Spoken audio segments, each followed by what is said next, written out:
Attention crew, this is your Captain Caliban speaking. This is a supplemental episode of Enterprising Individuals, where we bring you news and tidbits from the world of Trek, also interviews with special guests, and a few little surprises along the way. And I've got a pair of great surprises this week, so we'll get right to it. But first up, I want to say that if you haven't yet voted in the November election, you gotta get that done. It's not really optional, even if you're not really invested in the presidential contest, which, wow, Guru Deva, how do you stay so tranquil? What's your secret? But nevertheless, there are plenty of down-ballot choices you need to make if you want to say in your local government, so get out to the polls. Maybe vote before the 3rd if you have that option, because I hear it's going to be a big deal. But no matter how you do it, get it done. And if you want to be someone who helps people do it, stay with me here, stay on topic. You can go to trekthee.vote on the internet and volunteer to help support the democratic process.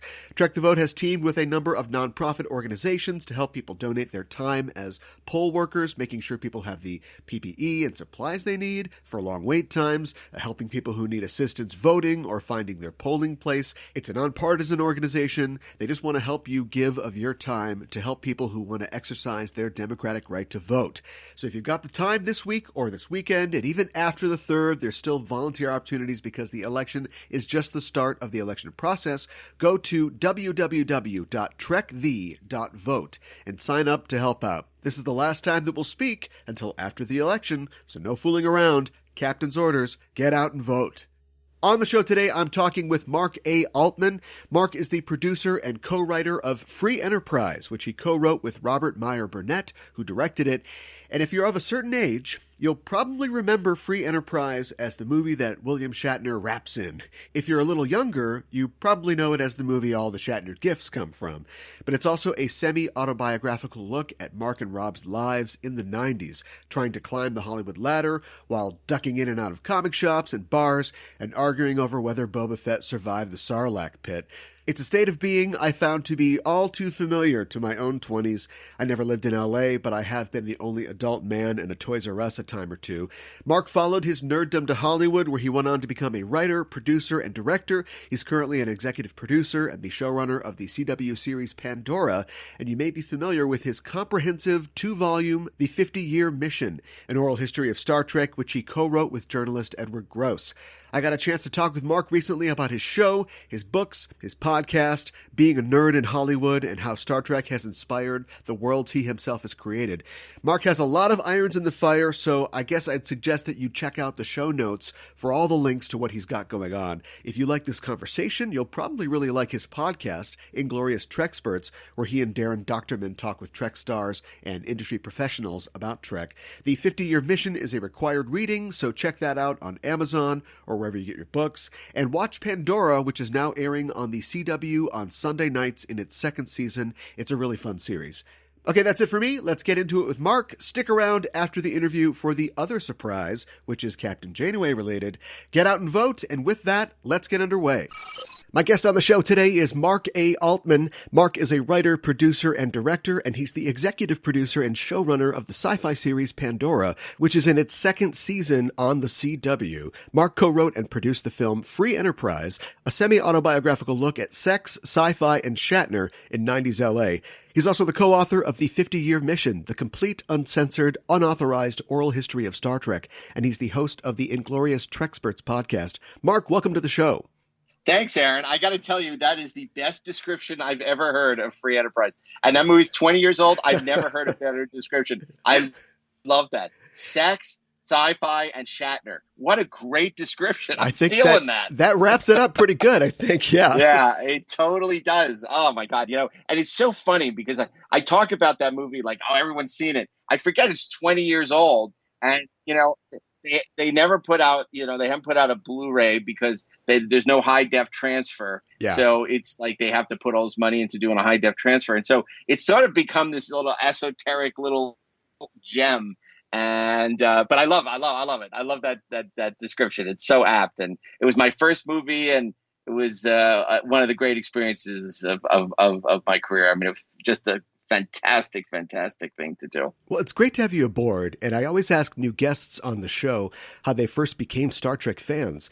And we get a little taste of your backstory with Trek in your film Free Enterprise, but how did you first discover Star Trek? Yeah, that's it's a good question. I know so many people have a great answer for that. And the problem is I don't remember exactly. Like I vaguely remember, like I know I watched it religiously on Channel 11 in New York growing up when it was in strip syndication. And I know how much I absolutely, it's even possible that I might have seen the animated series before, but I don't remember exactly. What I do remember is I remember vividly watching the show, The $100,000 Pyramid, where they had a called Star Trek expert on the show. And, he answered 3 or 4 easy questions, layups. And then they asked him, they said, what was the name of the starship destroyed by the Doomsday Machine? And I'm like, oh, this kid got it. That's easy. It's the Constellation. And he's like, I'm like, what? I remember just like, I was probably 8 years old, freaking out that this kid couldn't answer such a freaking easy question. Star Trek. So that I remember. And I remember I'm buying a ton of the books, reading the great short story about the Kirk and Spock and Leonard and Bill and Dee finding themselves on the real Enterprise in New Voyages, the short story collection, and reading the James Blish novel. So I have a very vivid memory of being a Star Trek fan in the 70s, and of course I have incredibly vivid memories of going to see Star Trek the Motion Picture and that long wait for it to come to movie screens. But I don't remember exactly what triggered my initial passion for Star Trek. That's lost to the, history, I guess. Yeah, and you're of the perfect age where it's just there. Like, I hear from a lot of people that they got into it because they were watching it with their parents or they were exposed to the advent of TNG or later shows. But for you, you were just growing up. You were just being born into it when it was on. Yeah, it's like I know that like on Channel 11 in New York where they show like it was like they show Batman and then after that there was some good stuff. So I would come home from school and it was just the thing where you like watch like McGilla Gorilla and Batman and then probably have dinner and then like at 6 o'clock Star Trek would come on and for a long time I used to watch it in my room on a black and white TV. I never even saw it in color. So it's. And of course, so many people that I'm friends with now, had a very similar experience. Darren Doctorman, who I do the podcast with, had a very similar experience. He grew up in the New York area in Philadelphia, and other Scott Mance and all these people. We sort of almost of the same age, and we sort of grew up the same way. Where Star Trek was like such a big deal, and of course, it was an era where there was not much of it. There were the 79 episodes, and there was. A couple of novels and the Gold Key comics, and that was it. So your imagination could really, get you carried away about dreaming what it would be like if there were ever to be more Star Trek. So of course, when the movie and then subsequently the TV series Phase 2 was announced, it was like the most exciting thing in the world because that stuff wasn't common back then. You didn't have this stuff happen, and so like, oh my God, they're going to bring back Star Trek. And it felt like we'd been waiting for 50 years. And of course, it only been, a couple of years. We probably all discovered the show. And then the show got canceled. And we were all like, heartbroken. Like, oh my God, Star Trek's dead again. And then they announced the movie. And it's like, oh, it's alive again. And, right. and then, it just kept going back and forth. And finally the movie comes out. And, a lot of us, really liked it at the time. A lot of people didn't. And you thought, okay, well, that's it. It was very expensive and it did well, but did it do well enough? And there was no talk of a sequel at first. And you're just thinking, okay, well, that's the end of Star Trek. What a shame. And of course, it proved not to be the case. So yeah, for sure. That was when the Star Wars sequels, episodes 7, 8, and 9 started coming out. That was a thought that I had, that up to that point, we had the original trilogy. And again, there was cartoons and comic books and books, but that was it. You could kind of encompass the entire thing. Then they came up with the prequels, which, your mileage may vary, but they were still fun. And they wrapped up and you thought, okay, we're done. And now, Disney bought them and they're doing the sequels. And I realized I'm going to die and there's going to be another Star Trek movie that comes out and I won't have seen it. Like, this thing is going to go forever now. And it looks like Star Trek is in the same position. It's so funny you say that, Aaron, because when in my James Bond book, Nobody Does It Better, which is an oral history of James Bond that came out early this year in hardcover, and it's coming out in paperback this month. But I said exactly the same thing in my introduction. I said Gross, my co-author, and I were talking about it. And the thing that really depressed us was the thought that one day they'd still be making James Bond movies and we'd be dead and never get to see them. Absolutely. And that is a terrifying thought, that there will be James Bond movies and Star Wars movies and Star Trek movies that we will never get to see. Yeah, I'd rather the franchise die before I do than to actually have to know that I'll be missing out on that. That's a geek's look at mortality. I love that.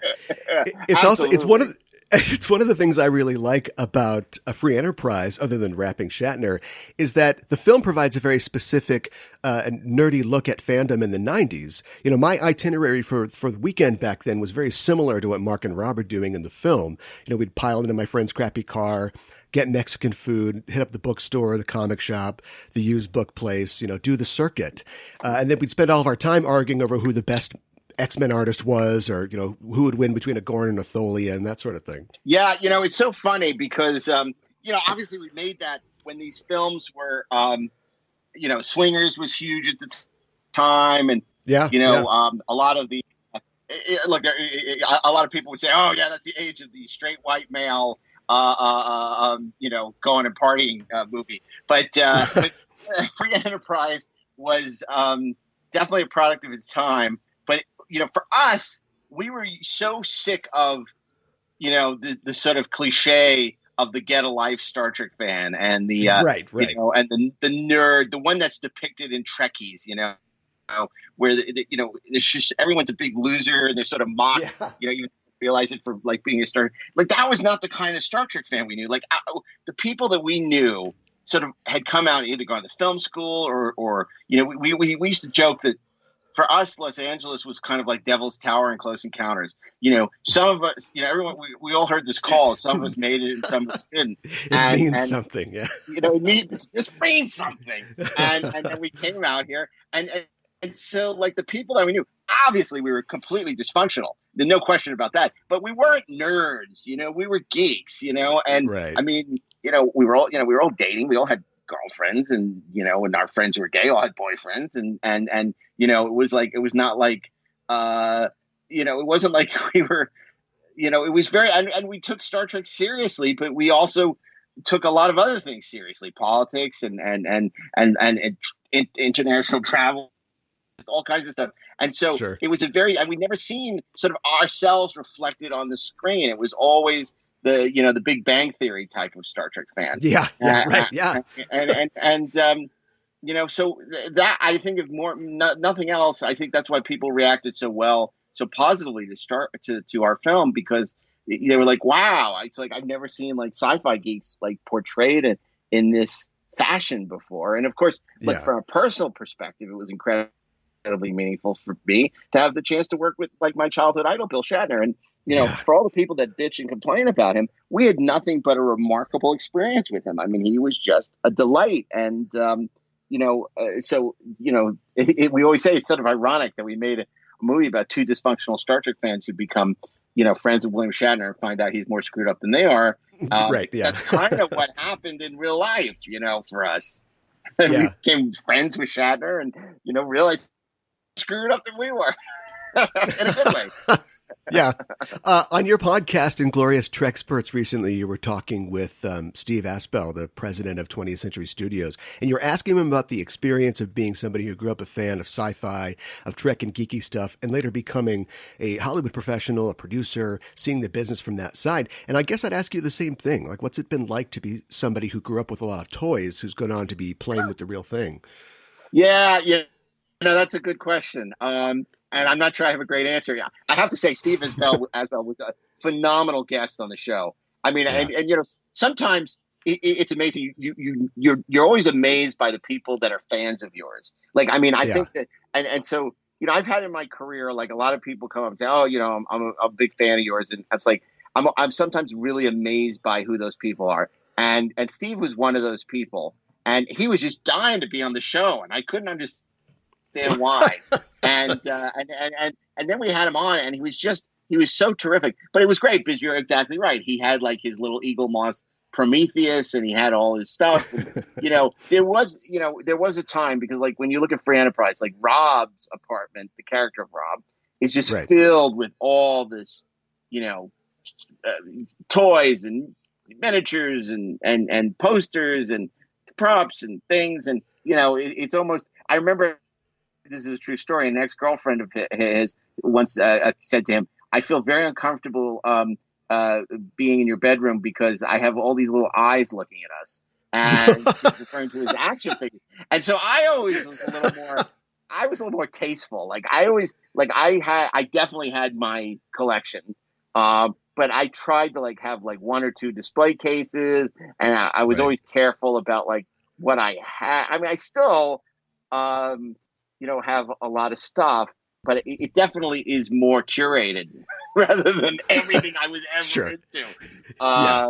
So, so when you see somebody like Steve or a lot of these people, it's like, oh yeah, it's sort of a license to do this because I mean, definitely when we were making Free Enterprise, it was so funny. I mean, Rob's office was just filled with toys. Mine was to a certain extent, but it looked like an office. But I remember like Juliet Landau came into audition for one of the roles in Free Enterprise, and she looks up and she goes, "Oh, there's my dad!" And it was a Commander Koenig Martin Landau action Space 1999, and she got quite the kick out of it. But that could have easily gone the wrong way. She's the producer and director of the movie, and it's like all of a sudden there's like an action figure for Dad in the audition room. It was just crazy.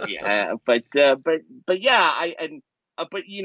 the thing. You never know who you're going to meet who are like, these geeks. I mean, I was lucky enough. I ended up working with a good friend of mine, Jesse Alexander, on a show called Agent X. And Jesse was a guy who I met like at the Saturn Awards, who came up to me and he's like, "Are you Mark Altman?" He had done Heroes and Lost and all these shows by then. I said, "Yeah." And he's like, "I'm a huge fan." He was a huge fan of mine from Sci-Fi years, and we became really good friends. And then many years later, we ended up. It was funny. We ended up working on the same show together. It had nothing to do with either of us. It's just like we both got hired and ended up working together. And it was just so great. There's so many people like that, and I'm always like amazed when that happens, when these people. When people come up and say, I was listening to a podcast the other day. It was so weird. And it was David Goodman was talking about The Legend of Lone Ranger. And somehow they go on this 20-minute aside about me and then start talking about my mother. And it's just like a very funny story. Because apparently one of the hosts had grown up in Brooklyn. We'd gone to high school together. And it was just so weird. It's like I felt like it was like this Kevin Bacon thing, but like on a much more bizarre and esoteric scale. Yeah, it's people. They're being drawn to the Devil's Tower. Yeah, people being. You're all ending up in the same place. Exactly. Yeah, we're digging in the wrong place though. But yes. Yeah, right. Well, you wrote with Edward Gross The 50-Year Mission, which is an incredible book, and it had to have been an enormous undertaking. What possessed you to do that? Well, it's funny you ask, because I'm super proud of 50-Year Mission. I love it. You should be. It was a huge, and it was very successful, which was nice because I've been involved with a lot of things, like Free Enterprise, which you put your heart and soul into, and then ultimately, wasn't a big. It came out the same week as The Phantom Menace, and wasn't a huge that box office, and it's it's heartbreaking. But 50-Year Mission, like from the outset, was like it's really well, and that was really great. And because I really felt like I worked very, very hard on that, more than any of the other books, really hard, because I thought we were going to be the last people to really tell this story, and so many of the people that Ed and I had talked to had passed away too. So we knew that like this was, like Maurice Hurley. I mean, even when we were writing it, people were dropping like flies. I mean, Maurice Hurley and Leonard and a whole bunch of people and Harv Bennett. And it was just like, we felt like we were the angels of death when we were writing this book. After we talked to somebody, they would have, but I think that with that book, it really was, we had both, I started, when I graduated from college, I was writing for Cinefantastique, and I was also working at a talent agency. And then for many years, I really covered Next Generation and various iterations, Deep Space Nine for Cinefantastic, and later for Sci-Fi Universe, which was my own magazine, which I did for Larry Flint. But I just felt deeply indebted to that. I was doing really in-depth coverage, and I think there was this really great opportunity when the 50th was coming. Ed called me and he said, "Hey, wouldn't it be great to do a book and update everything we've done on Star Trek and I'm like, I have no interest in doing this." I said, "Ed, you have no idea how busy I am, and I'm not interested in writing a book." And And he's like, he's like, "Oh, really? Because I think it would be great for the 50th anniversary." And he's so passionate, so excited, and I know you want to do it. And I said, "Well, maybe you should do it." He said, "No, I can't do it without you. We're stronger with you than without you." And I'm like, I'm thinking about it. I said, "Let me think about it." And I was all going to say no. And like that weekend, I read this book called "I Want My MTV," which is about the history of it. It was an oral history of MTV. And it was great. It was super. It was funny, and it was heartfelt, and it was informative. And I was like, wow, this oral history format's fantastic. And then I read the history of Saturday Night Live, which was also an oral history, which was even better. Yeah. And I called up Ed and I said, "Look, I'm not saying I'm going to do this book, but if we did as an oral history, I might be interested if we can get a good deal for the book." And I said, "So you can tell our agent, that I'm open to the possibility of doing it." and I, at that point, that we would not get a good deal, and then I could just, I wouldn't look like a dick with Ed, and then we would move on. Well, Our agent sold it like in 3 days, and it was a good deal. And I'm like, oh, now I'm stuck writing this book. But it ends up that I had the greatest time because I really reconnected with Star Trek in the process of writing the book. Yeah. And reconnected with Ed, because Ed and I used to do a lot of stuff together when I was a journalist. And, we didn't have as much, we didn't talk as much just because I was super busy and he was doing his thing and we weren't working together as much. And so we really connected. And it was so funny because we would compete to see who could get the best interviews. So it's like he would get this amazing interview. And then I would track down somebody and it'd be even better. And it was like, and it would get to the point, and then he would top me with somebody he'd get. And we would joke, "Stop competing with me, Decker." And it was this little contest to get better interviews. We'd then send each other the transcripts. I'm like, "Oh my God, Ed, this is so great. I can't believe you said that." And he sent me a transcript and said, "Oh my God, Mark, I can't believe you got them to admit that." And it was fantastic. And the difference was he's a very much like does, I'm in awe of his ability to put people at ease because he does all his interviews by phone. He never meets these people. And you could talk to somebody he interviewed like 25 years ago, and they'd be like, "Oh my God, Ed Gross. I love Ed Gross. What a great guy." Huh. Like, he just gets these incredible. I, on the other hand, I think I spent more than I made on the book taking people out for lunches and drinks because I like to sit there because what happens is after about a half hour, 40 minutes, and you run out of questions, there's kind of an uncomfortable silence and you start to drink and hang out. Yeah. And then it starts up again in another 20 Phase minutes. 2. Yeah. Just tell you the truth. But it's much more time consuming because I would spend hours taking people out for lunches and dinners and drinks and it got very expensive after a while. But that's the way I like to do it. And so Ed and I are complete opposites, but it really works because we were able to write something that I think really is the definitive book about the making of Star Trek. I mean, to us, we wanted this to be a companion piece to the making of Star Trek by Stephen Whitfield and Roddenberry. And I just feel like, and it's too bad because the book came out in paperback last year after the hardcover had been out for a couple of years. And I really wanted to update it because there are a couple of amazing stories that we got for the podcast of all things that I thought would be great for the book that weren't in the book because, and they didn't want to open up the book. It was already typeset and everything, so they didn't want us to go and revise it, which is probably good because I don't know where I would have found the time. But I was like, oh, but there's this great story from so and so, and this great story.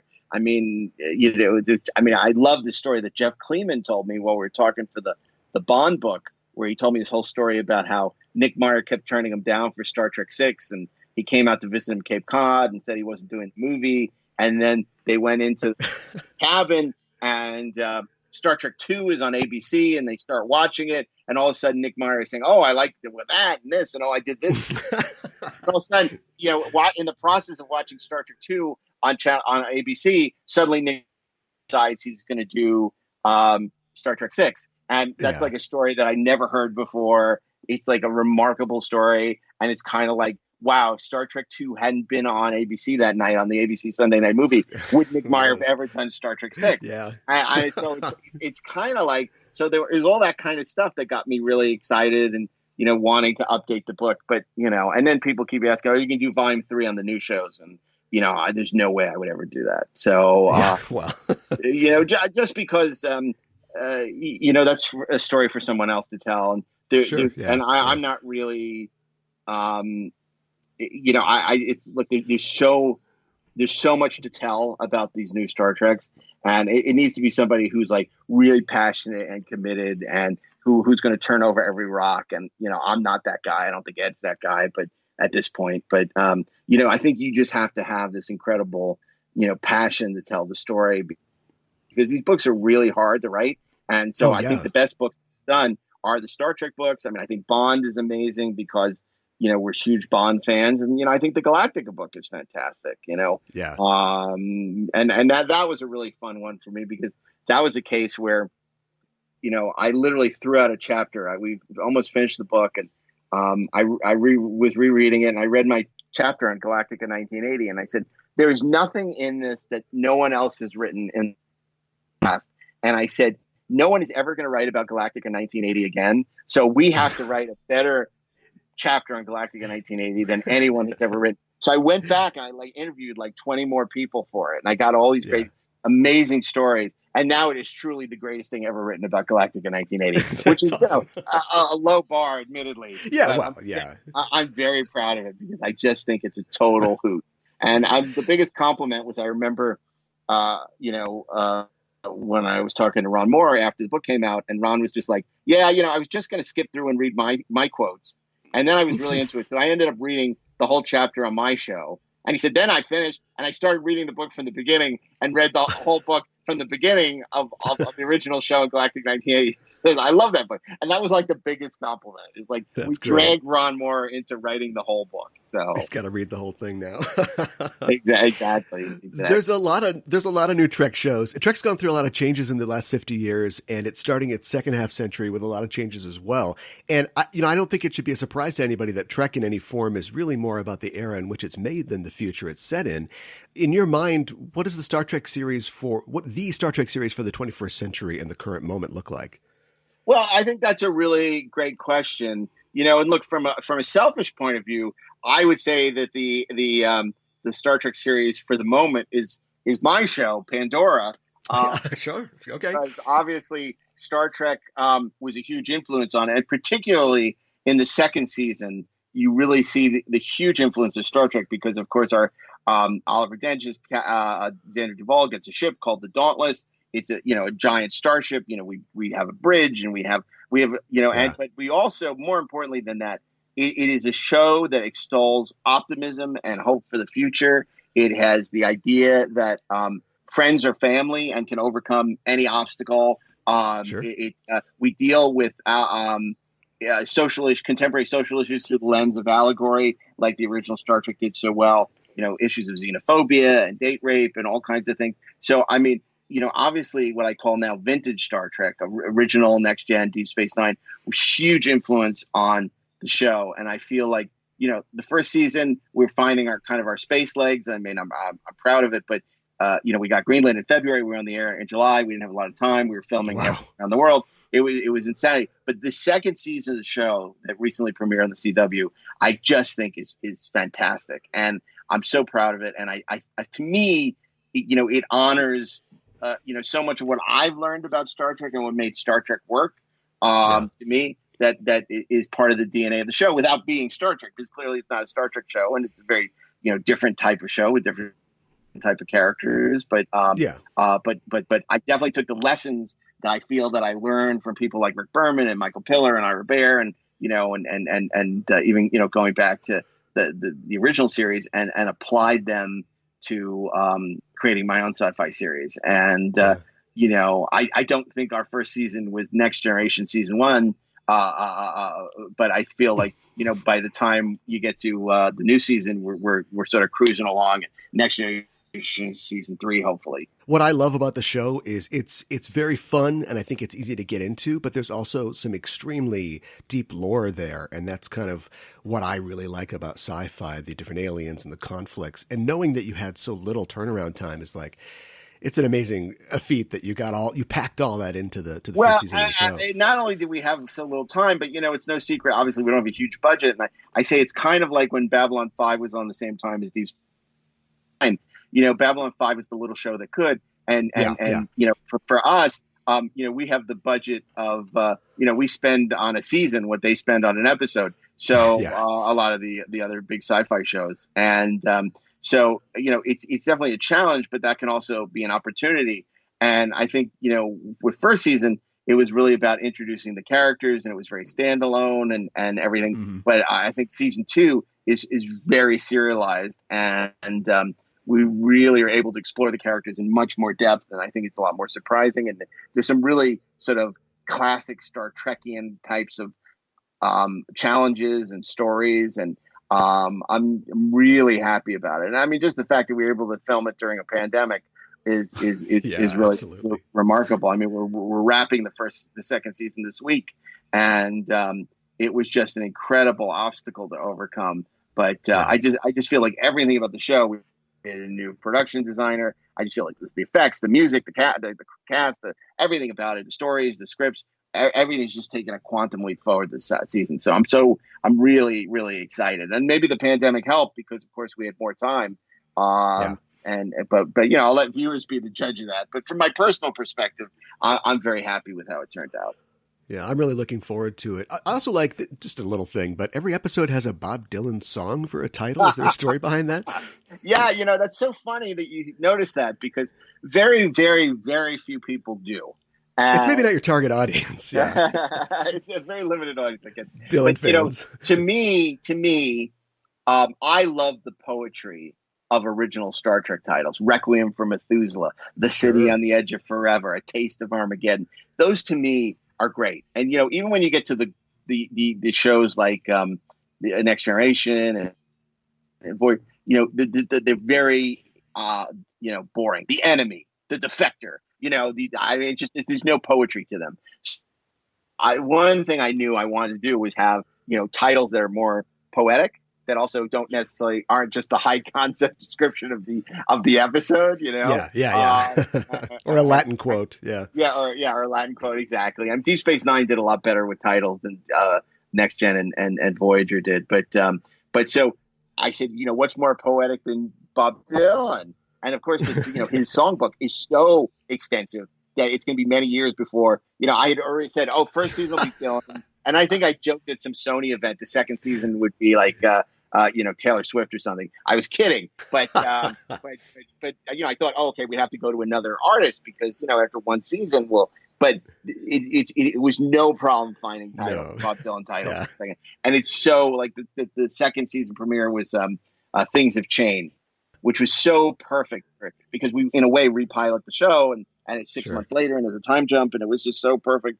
And there's just so many great titles. And I love that. It's always fun. And, it's funny because a lot of the writers, they put their title on the script and it's like, no, it's going to be a Bob Dylan title. I'm not using it. And so I think we've had some really great. The problem with it is it's always very hard for me to remember what the titles are called. So I always am referring to them by the number of the episode. Episode 203. I don't call it Gates of Eden. I call it, by whatever the number is because I can't remember. Which one is which one is it? It Ain't Me, Babe. They're all it ain't me. Yeah. So it's been really fun using the Bob Dylan titles, and we'll see if there's a third or fourth or fifth season. If we end up if it suddenly becomes Duran Duran or Billy Joel or Spring. I said maybe Springsteen. Springsteen at least, has great poetry in his titles, but who knows, Well, that tears it for me. I've been thinking about doing a show comparing, looking for influences in Star Trek of Bob Dylan and vice versa, but now I think I'm going to have to pull the trigger on that. Well, they both came of age at the same time. I mean, That's right. Dylan preceded Star Trek a little bit, but not by a lot. And, Yeah. his greatest albums were sort of contemporaneous with Star Trek. So, with the original Star Trek. And then, and then his Born Again phase was in the 70s. So that tracks. And, Sure. and then he came back and did some really good albums in the late 80s. And, and you're giving me so, my outline here. I know. So I think it works. All right. Well, I got to get to work on that. But thanks so much, Mark, for talking with me today. And there's so much more of your work we didn't get to touch on. But if people want to know more about you, your podcasts and books and your show, Pandora, where can they go online? They can watch Pandora every Sunday night at 8:00 on the CW, or watch it anytime on the CW app. They can follow me on Twitter and Instagram at Mark A. Altman.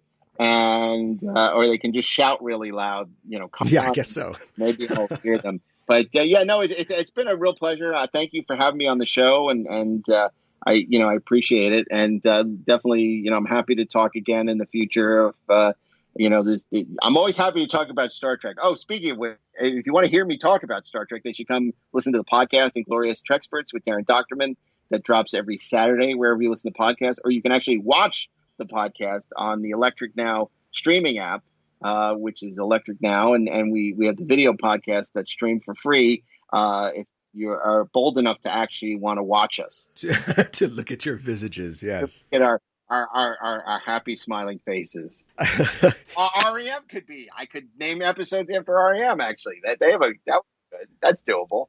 You could go for a while on that. Faces. I could do that. Yeah. Your most recent book, Nobody Does It Better, An Oral History of James Bond, is on Amazon and wherever you get your books. And also, you've got a new book in the works, Secrets of the Force, An Oral History of Star Wars. Has that been announced? I don't even... Yeah. I've heard it comes out July of next year. Yes. Oh, July of next year. Wow. I better finish it. 13th. Okay. All right. Well, there we go. So pencil that date in, everybody, and look for that. Wow. July of next year. I see you know more about this book than I do. I have to say, maybe I got to give Ed credit. He's been doing the heavy lifting on this one. I've just been so busy with Pandora that I have not been able to spend as much time on that book as I would like. Sure. But the force is with young Ed Gross, but he not so much. I guess my midichlorian count is low. But but I'm excited about that one. Actually, that was the first where they came to us. Normally, we pitched them a book. They came to us and they said, "Are you interested in doing a Star Wars book?" And we're like, "Well, we love Star Wars, And then reluctant again because of my schedule, and Ed really wanted to do it, and so it was like, "Okay, let's do it." But I said, Ed, you may end up getting the short end of the stick, and it's turned out that that's been the case. But I'm deeply appreciative to him. It's going to be a great book. Through no fault of my own. So look for that, listeners, and thanks so much again, Mark. It was great talking with you. Yeah, great talking to you. Take care, and of course, live long and prosper.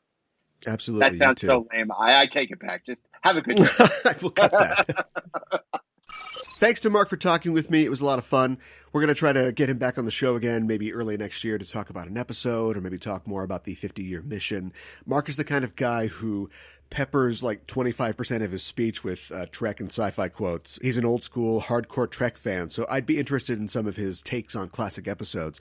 Before we go, I wanted to remind you that you can quote Star Trek quotes at us on social media or on our Discord. You can find us on Facebook or Twitter at EISTPod, and we've got a link to our Discord in the show notes. Join us, talk Trek, talk sci-fi, talk whatever you want. We also have a Patreon at patreon.com/EISTPod. If you want to become a crew member of the show, you can get access to extended interviews and outtakes, live shows and recaps, and more at patreon.com/EISTPod. Also, join us at 7 p.m. Central on Thursday nights for Discoverage, our live recap and review show for Star Trek Discovery. Disco has just started its third season, and we're off and running, so come hear me and my co-host Ella talk about Disco on Thursday nights. Follow us on Twitter at EISTPod to get notified when we go live, and join the conversation by tweeting to the show using the hashtag Discoverage.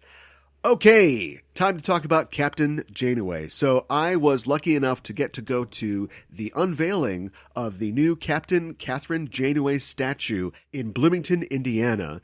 This was an effort organized by the Captain Janeway Bloomington Collective. the president of which is a guy named Peter Kaczmarczyk, and I interviewed Peter just after the unveiling on October 24th in Bloomington, Indiana. And this is something that, if you've been on social media, you've probably seen. This is a group from Bloomington, Indiana. Of course, the University of Indiana has a Bloomington branch, and they wanted to honor Captain Janeway and Kate Mulgrew with some kind of monument. We talk about this a little in the interview you're about to hear. And eventually they got this effort together to do it in 2020, which is, of course, the 25th anniversary of Star Trek Voyager's debut. And, of course, COVID messed with that a little bit, but they persevered, passed the obstacles, and it's really a rousing success, I think, from the collective. I have a bunch of pictures of it. Some of them are up on our Instagram already, which is at instagram.com/EISDpod. You can catch those pictures there. We'll be adding probably a few more in the weeks to come. But it was a beautiful ceremony. They had a great video package that they played before the unveiling where they talked with some fans, some scientists, friends of the show, Mohammed Noor and Aaron McDonald were in that video as well, talking about Janeway's influence and how she's such a unique character and how important she was to many women and young girls who wanted to go into STEM fields.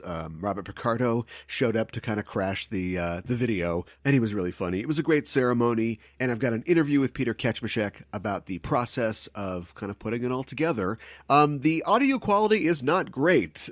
Just as we were getting ready to talk to Peter and set the interview up, our recorder failed. So we used our backup, which wasn't as great, so I apologize for the audio quality. But it was a fun interview. I hope you get a chance to see the monument yourself. You know, we were in Riverside 3 years ago when they unveiled the Captain Kirk statue. Bar has been raised. I think the glove is thrown down.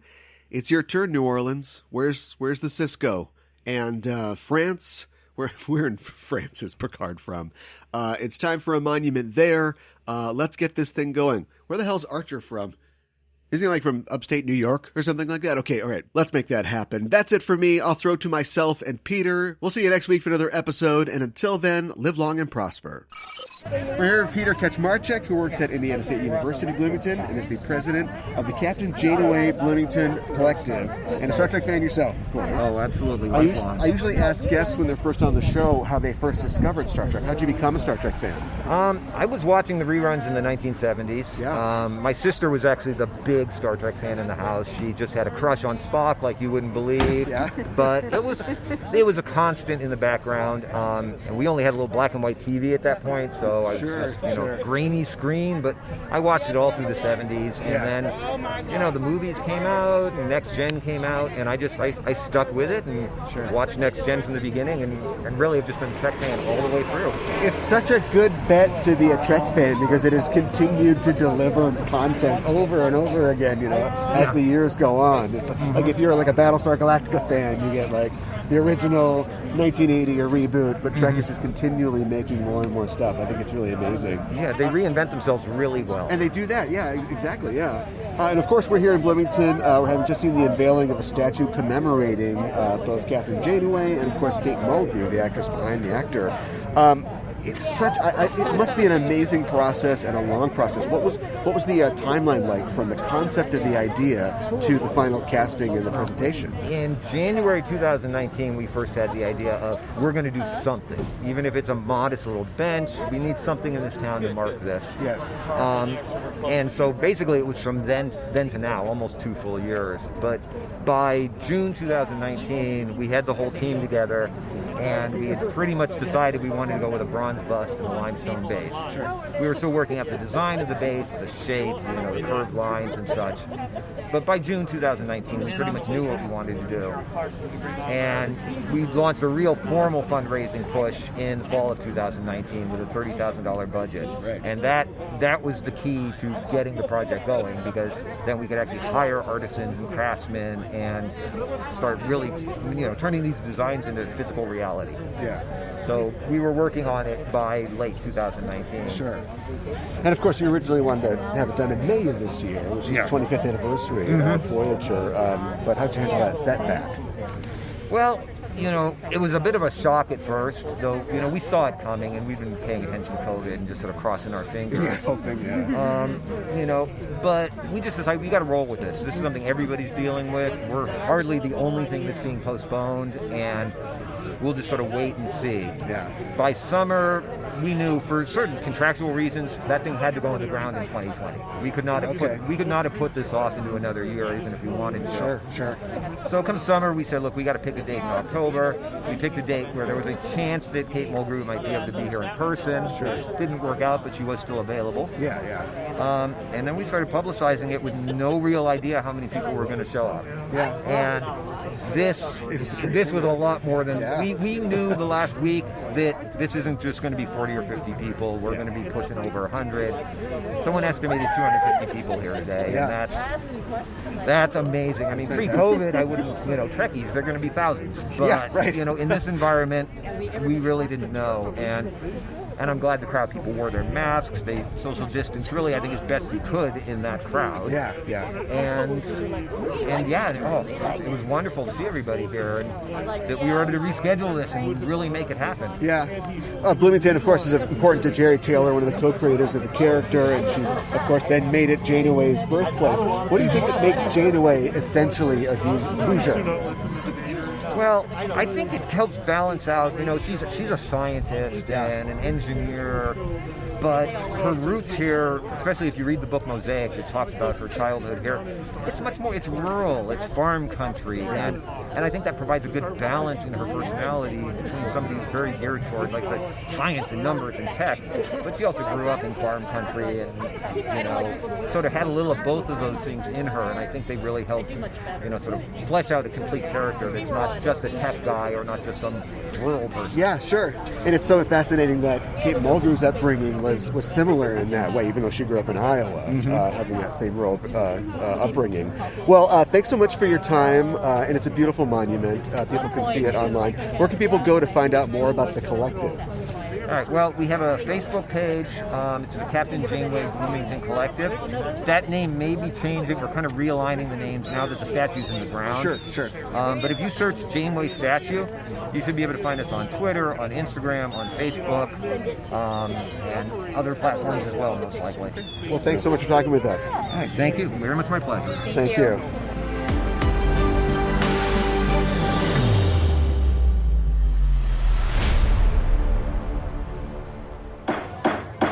Your Honor, a courtroom is a crucible. In it we burn away irrelevancies until we are left with a pure product, the truth, for all time. Oh man, this is so intense. Data's on trial for his life. I know. This episode, The Measure of a Man, is based on the Supreme Court's Dred Scott decision of 1857. And every week on Backtracking, we take a look at the real-world events that inspired classic Star Trek episodes. Sorry. Shut up! Who are you? We're the hosts of Backtracking. I'm Caliban. You will both be taken to the brig and from there to the nearest starbase, where you will answer charges for what you have done. And I'm Gooey Fame. This is not a game. This is life and death. You can follow us on Twitter. Backtracking is available wherever you listen to podcasts. You go f*** yourself.